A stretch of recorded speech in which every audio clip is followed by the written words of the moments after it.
जैसा कि हमने पिछले एपिसोड में देखा था कि she how divine medicine mountain के अंदर पहुंच जाता है, जहां पे शी हाउ का आमना सामना एक कैलेस्टियल गोल्ड बुल से हो जाता है और वो बुल सीधा ही आकर के शी हाउ के ऊपर अटैक करना शुरू कर देता है। शी हाउ काफ़ी ज़्यादा घायल हो चुका था उस बुल के अटैक से, और वहीं पे वूरेन को हम देखते हैं जहां पे फैंग दी शी हाउ के बारे में वूरेन को बता देती है। और जैसे ही ये बात वूरेन को पता चलती है, वूरेन अपनी आर्मी को लेकर के शी हाउ का शिकार करने के लिए मेडिसिन माउंटेन की ओर निकल जाता है। मेरे प्यारे से दोस्तों, अब इस एपिसोड को हम स्टार्ट करते हैं। इस एपिसोड के स्टार्टिंग में हमें डिवाइन मेडिसिन माउंटेन सेक्ट का सीन दिखाया जाता है, जहां पे शी हाउ के पीछे कई सारे फॉरेन रैलम के कल्टीवेटर्स लगे होते हैं। शी हाउ उन सभी लोगों से बचते हुए आगे की ओर भाग रहा था, मगर तभी कई सारे फॉरेन रैलम के कल्टीवेटर शी हाउ को चारों ही तरफ से घेर लेते हैं। शी हाउ अपनी दालाओ इमोर्टल शॉट को बाहर निकालता है और वो सारे ही कल्टीवेटर बहुत ही तेजी से शी हाउ के करीब आना शुरू कर देते हैं। तभी शी हाउ कहता है कि इतनी सी स्किल लेकर तुम लोग मुझसे फाइट करने के लिए आए हो। ये कहने के साथ शी हाउ के सामने जैसे कि पूरा समय ही रुक चुका हो, और जैसे ही वो एक ही बार अपनी शॉट को स्विंग करता है, मल्टीपल स्लैश अटैक उन सारे ही फॉरेन रैलम के कल्टीवेटर्स को लगते हैं। इस जगह पे काफी सारे फॉरेन रैलम के कल्टीवेटर्स बहुत ही बुरी मौत मारे जाते हैं। तभी शी हाउ बहुत ही तेजी से उस माउंटेन के डीप में जाने लगता है, मगर पीछे से एक काफी powerful shot slash attack she how के करीब आता है। वक्त रहते ही शी हाउ साइड हट जाता है और उस अटैक से खुद को बचा लेता है। तभी शी हाउ आगे की तरफ भागते हुए नीचे देखता है, जहां पे अभी भी शी हाउ का पीछा वो लिटिल कैलेस्टियल गोल्ड बुल कर रहा होता है। उसे अपनी तरफ आता हुआ देख करके इतने गुस्से में शी हाउ अपना सर पकड़ लेता है कि आखिर इस बुल का मैंने क्या बिगाड़ा है। मगर तभी वो बुल रोर करते हुए सीधा ही एक स्पेस जंप लगाता है। शी हाउ भी तुरंत मुड़ करके अपनी दालाओ इमोर्टल शॉट को बाहर निकालता है और तैयार हो जाता है उस बुल के अटैक को होल्ड करने के लिए। मगर तभी शी हाउ के सामने एक पोर्टल अपीयर होता है और उसके अंदर से रोर करने की आवाज आती है, और तभी शी हाउ जैसे ही अपनी आंख को झपकता है, वो बुल शी हाउ के जस्ट बगल से होके गुजरता है। शी हाउ उसे रोकने की तो बहुत कोशिश करता है, मगर अफसोस शी हाउ उसे रोक नहीं पाता है और वो बुल फिर से शी हाउ को इंजरी देते हुए आगे की तरफ निकल जाता है। तभी वहां पे शी हाउ खुद को संभालते हुए पीछे हटता है और अपने घाव को देखते हुए कहता है कि आखिर इस बुल का मैंने बिगाड़ा क्या है। ये कहने के साथ शी हाउ को यहाँ पे काफ़ी ज़्यादा तकलीफ हो रही थी, मगर फॉरेन रैलम के फर्स्ट डिवीज़न स्क्वाड लीडर की नज़र उस बुल के ऊपर पड़ जाती है और वो अपने साथियों से कहता है कि वो छोटा सा बुल कैलेस्टियल गोल्ड का बना है, उसे तुरंत पकड़ो और उसे हम लोग अपने एंशियंट एंसेस्टर के सामने पेश करेंगे। मगर तभी वहाँ पे शी हाउ जो कि आगे की तरफ भाग रहा था, उसकी नज़र उस बुल के ऊपर पड़ती है। अब यहाँ पे उस बुल का पूरा ही ध्यान फॉरेन रैलम के कल्टीवेटर्स के ऊपर चला जाता है। तभी शी हाउ अपनी इंजरी पे हाथ रखते हुए कहता है कि इस लिटिल बुल के अटैक की वजह से लगता है मेरी फाउंडेशन को नुकसान पहुंच गया है, और साथ में यहाँ पर काफ़ी फॉरेन रैलम के दुन ई रैलम के कल्टीवेटर मौजूद हैं, इसलिए यहाँ से बचकर निकलना और ख़ुद को हील करने के लिए मुझे कुछ ना कुछ चालाकी दिखानी होगी। तभी शी हाउ अपनी प्रीमॉर्डियल स्पिरिट को देखता है, जो कि काफ़ी ज़्यादा सच में घायल हो चुकी थी और उसकी बॉडी पे काफ़ी सारे क्रैक्स पड़ चुके थे। यहाँ पे हम इससे ही अंदाज़ा लगा सकते हैं कि आखिर शी हाउ को कितनी गहरी इंजरी हो चुकी है उस बुल की वजह से। वहीं पे शी हाउ खुद को संभालते हुए कहता है कि बस थोड़ी देर और। तभी शी हाउ देखता है कि वो बुल तो अब सीधा ही उन फॉरेन रैलम के कल्टीवेटर्स के ऊपर टूट पड़ा है और उन सभी लोगों को लाइन से मारना स्टार्ट कर दिया है। इस चीज़ को देख करके शी हाउ कहता है कि अगर मैं यहाँ पे इस बुल की थोड़ी सी मदद कर दूँ तो मुझे यहाँ से भागने में आसानी होगी और मैं इन सभी लोगों का ध्यान भी भटका सकता हूँ। वहीं पे फॉरेन रैलम का कोई भी कल्टीवेटर उस बुल की ताकत के सामने टिक नहीं पा रहा होता है। तभी वहां पे शी हाउ गॉड स्टोन को समन करते हुए कहता है कि गॉड स्टोन, तुम यहाँ पे 1000 डेज से सो रहे हो और अब वक्त आ चुका है कि तुम जागो और मेरी मदद करो, क्योंकि मैं इस समय प्रॉब्लम में हूँ। ये कहने के साथ गॉड स्टोन को शी हाउ उछालना शुरू कर देता है और उन सारे ही फॉरेन रैलम के कल्टीवेटर्स को ऑब्जर्व करता है। तभी शी हाउ की नज़र कुछ फॉरेन रैलम के कल्टीवेटर्स के ऊपर पड़ जाती है और शी हाउ निशाना लगाते हुए सीधा ही गॉड स्टोन को उठा करके उन लोगों की तरफ फेंक देता है। रास्ते में बेचारा गॉड स्टोन, जो कि बहुत ही तेज़ी से उड़ते हुए उन फॉरेन रैलम के कल्टीवेटर्स की तरफ बढ़ रहा था, उसकी नींद खुलती है और वो चिल्लाते हुए कहता है कि क्या हो रहा है यहाँ पे, शियाओ तूने मुझे कहाँ फेंक दिया। ये कहने के साथ जब बेचारा अपनी आँख खोल करके अपने सामने फॉरेन आलम के एनिमीज़ को देखता है, उसकी आंखें फट जाती हैं और बाहर निकल जाती हैं। और वो कहता है कि शियाओ कभी तो मुझे बख्श दिया कर। मगर तभी गॉड स्टोन सीधे ही जाकर के एक फॉरेन आलम के एनिमी से टकराता है और उसे वहीं ज़मीन पे गिरा देता है। तभी वहाँ पे शिहाओ अपनी पावर को अनलेश करके यहाँ पे गॉड स्टोन को खुद की स्पिरिचुअल एनर्जी से कंट्रोल करता है और फॉरेन रैलम के एनिमी को मारना शुरू कर देता है उस कैलेस्टियल गोल्ड बुल के साथ। उस बुल का भी दिमाग यहाँ पे ख़राब हो जाता है कि आखिर ये छोटा सा पत्थर का कौन सा नमूना आ चुका है जो कि मेरे शिकार को मुझसे छिन रहा है। यहाँ गॉड स्टोन की हालत ख़राब होती है कि कहीं ये बुल उसको ही मारना शुरू ना कर दे। और तभी वो दोनों ही मिलकर काफ़ी सारे फॉरेन रैलम के एनिमी को मार चुके थे। तभी शिहाओ तुरंत ही गॉड स्टोन को अपने पास बुलाता है और कहता है कि सबसे ख़तरनाक जगह भी कभी कभी सबसे सेफ भी होती है। मैं इन फॉरेन रैलम के लोगों को लिटिल बुल के हवाले कर रहा हूँ और मैं उस लिटिल बुल के केव में जाकर रिकवर करूँगा खुद को। ये कहने के साथ शिहाओ वहाँ पे उड़ते हुए सीधा ही उस लिटिल बुल के केव की तरफ रवाना हो जाता है। और जैसे ही शिहाओ उस केव के अंदर एंटर करता है तभी शिहाओ की इंजरी वहाँ पे बहुत ही तेज़ी से रिएक्ट करने लगती है। तभी शिहाओ कहता है कि ये घाव कुछ ज़्यादा ही अजीब लग रहे हैं। क्या ऐसा हो सकता है कि उस लिटिल बुल के कैलेस्टियल पावर में हो सकता है ग्रेट दाव का पूरा फ्रेगमेंट छुपा हुआ था। तभी शियाओ को वहाँ पे तकलीफ होने लगती है। तभी शियाओ कहता है कि उसने मेरी फाउंडेशन को ही डैमेज कर दिया है और मैं उस बैटल से मुश्किल से ही बचा हूँ, लेकिन अब लगता है मुश्किलें और बढ़ गई हैं।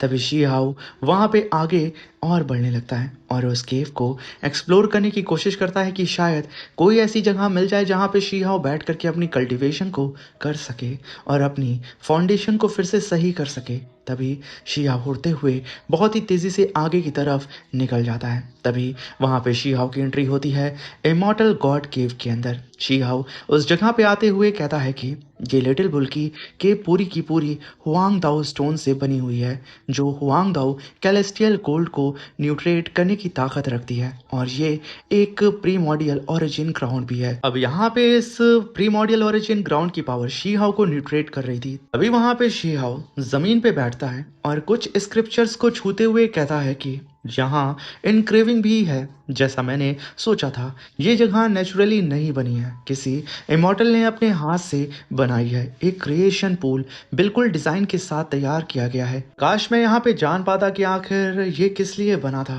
मगर कोई बात नहीं। मेरी किस्मत अच्छी थी कि मैं सीधा ही एक ख़जाने से आके टकरा गया हूँ। ये कहने के साथ शिहाओ बिना ही वक्त ज़ाया किए उस पूल के अंदर छलांग लगा देता है और वहाँ पे life force grand art technique को परफॉर्म करके अपनी इंजरी को हील करने लगता है। और तभी वहाँ पे शिहाओ के चारों ही तरफ विलो लीव्स अपीयर होती हैं और वो शिहाओ की फाउंडेशन को फिर से हील करना स्टार्ट कर देती हैं। यहाँ तक कि वहाँ पे गॉडेस लियो का प्रोजेक्शन भी अपीयर हो जाता है जो कि शिहाओ की मदद कर रहा था उसकी रिकवरी के लिए। तभी हम देखते हैं कि जहाँ पे शिहाओ को चोट लगी थी उसके अंदर से डेथ ऑरा बाहर निकल रहा था। फिर वहाँ पे शिहाओ कहता है कि ये दुनिया डेथ एनर्जी को अपनी तरफ खींच रही है। अगर मैंने व्हील सी सीक्रेट रैलम टेक्निक का इस्तेमाल करके इस एनर्जी को एब्जॉर्ब ना किया तो हीलिंग लगभग नामुमकिन हो जाएगी। और तभी शिहाओ वहाँ पे डेथ एनर्जी को रिफाइन करते हुए कहता है कि लिटिल बुल ने मुझे दाऊ इंजरी दी है, लेकिन उसकी केव ने मुझे लाइफ एनर्जी दे करके वो मुझे हील करने में मेरी मदद कर रही है। क्या ये किसी तरीके का कार्मिक साइकिल है? तभी हम वहाँ पे डेथ सी को देखते हैं जो कि बहुत ही तेज़ी से अपनी पावर को अनलेश किए जा रहा था। तभी शिहाओ पास्ट की मेमोरी को याद करते हुए कहता है कि जब मैं लोअर रैलम में था वो लिटिल पगोडा अक्सर उन दो अल्फाज का जिक्र करता था। उसने मुझसे कई डील भी किए थे, उन्हीं की वजह से शायद ये सब तो नहीं हो रहा है। और क्या ये हो सकता है कि जितना ज़्यादा कोई स्ट्रांग होता जाए उतना ही वो किसी इनविजिबल कर्मा से बंधता चला जाए? लिटिल पगोडा ऐसा ही था, मगर ठीक उसकी ही तरह तो गॉडेस लियो भी थी। आप दोनों कहाँ चले गए?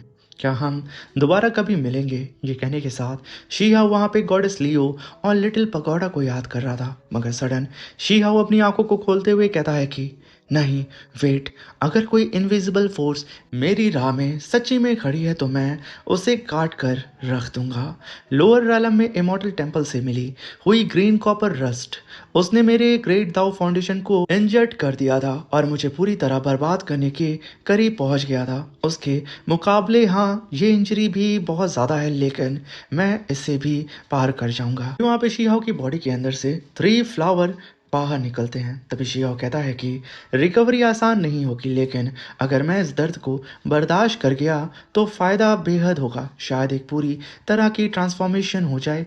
मेरी कैलेस्टियल एनर्जी खुद बेखुद राइज हो रही है और बहुत ज़्यादा बेचैन है, कुछ तो गड़बड़ है।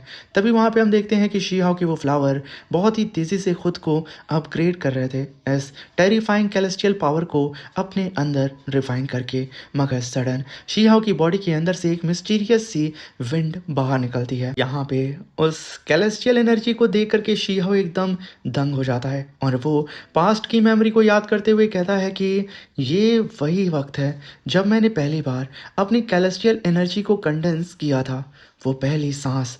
ये कहने के साथ शी हाउ यहाँ पे उस कैलेस्टियल एनर्जी यानी कि अपनी पहली सांस को देखने लगता है। अब यहाँ पे शी हाउ को समझ नहीं आ रहा होता है कि आखिर उसकी ये कैलेस्टियल एनर्जी बाहर क्यों निकली है, क्या वो उसके लिए फ़ायदेमंद साबित होगी या नुकसान। तभी शीहाओ को वहाँ पे ग्रैंड एल्डर की बात याद आती है जब वो उनसे हेवनली गॉड स्क्रिप्चर रैलम के अंदर पहली बार फेस टू फेस मिला था। तभी ग्रैंड एल्डर उस टाइम शीहाओ से कहते हैं कि शीहाओ, जब कोई भी अपनी कैलेस्टियल एनर्जी को पहली बार कंडेंस करता है तो वो हमेशा अपनी वो पहली प्रीमोडियल ब्रेथ को खो देता है, मगर तुमने उसकी फॉर्म को महसूस कर लिया और ये बात बिल्कुल अनसुनी है। प्रीमोडियल ओरिजिन एनर्जी 2 से 3 जन्म लेती है और 3 से तमाम चीज़ें पैदा होती हैं। तुम्हारी जो 3 स्ट्रीम ऑफ कैलेस्टियल एनर्जी है वो सब उसी पहली प्रीमोडियल ब्रेथ के इम्प्रिंट्स हैं।